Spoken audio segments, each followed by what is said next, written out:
Get ready to get nerdy. Let's get down and dirty in the world of real estate. Learn from the wizard, who is always great. Your host, David Tamm. I know you can't wait. This is 4 minutes with the Mr. Wizard of Real Estate.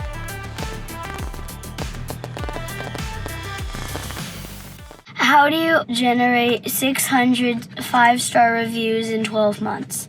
You build a plan and you execute that plan. So let's set the stage here. Feedback cultivation, generating reviews is one of the very few tasks in the real estate space that becomes its own self-sustaining revenue stream. And as we're seeing volatility in the paid lead space and competition heat up, this is going to be one of the places you really want to focus some effort. So yes, we work with the client and I help build the strategy for a team that got well over 600 5-star reviews in a very short period of time. And what did they do? They hired a full-time feedback cultivation specialist who, on behalf of the agents, was reaching out at points of maximum excitement during the transaction to, hey, how's Sally doing, the agent, right? To cultivate some feedback and then take that positive feedback and then turn that into a review through an ask. Hey, that's so great to hear. Is there any way we could get that feedback on? And then have your destination pre-selected based off of where you want those reviews to go.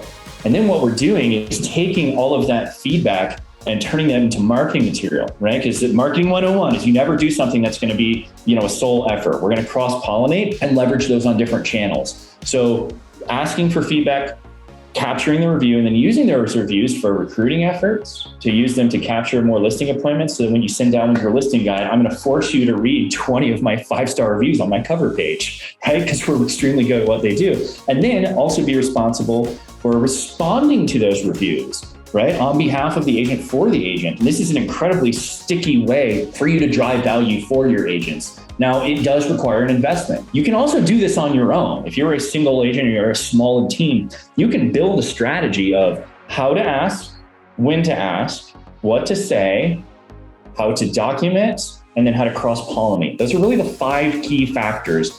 Building a roadmap and then going out and testing it, right? Now, this requires you to be good at your job, okay? Because if you're giving terrible service and you're blowing up transactions, this is not for you. But if you're listening to this in Agent Power Huddle, I know that's not you, okay? This is the largest purchase they're ever going to make in their life. And they've saved up their entire life to do business with you. And so I like that genuine white glove, hey, how are we doing? Make it a conversation. But have that conversation not at the very tail end when when the consumer, right, the home buyer and seller knows you're just asking for a review, you're buttering me up.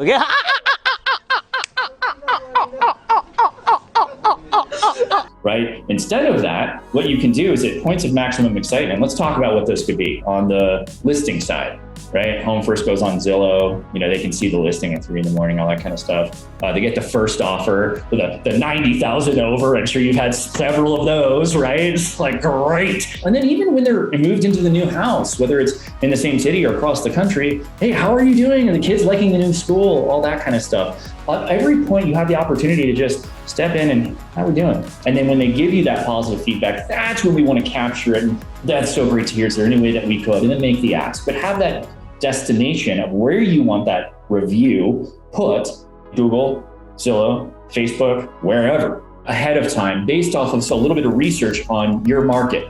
Where are you? Where are your competitors from those 5-star reviews? Some of the biggest mistakes that I've seen when doing feedback cultivation is there's this big sinkhole of you create the strategy and you create the spreadsheets and you got the people, but then you get really busy and you stop doing it. And so it just doesn't get done, right? And so a half-assed effort in the real estate space makes you look really bad and it tarnishes your name. Don't do it, right? Make sure it's going to be done correctly. And so make sure it's executed properly.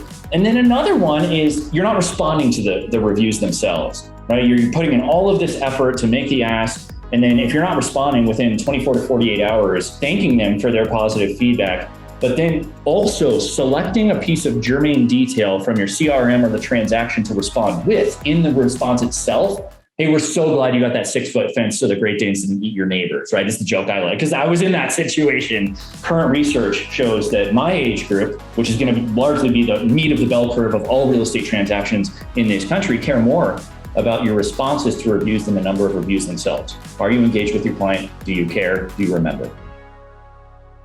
Produced by the Agent Collective Media Network.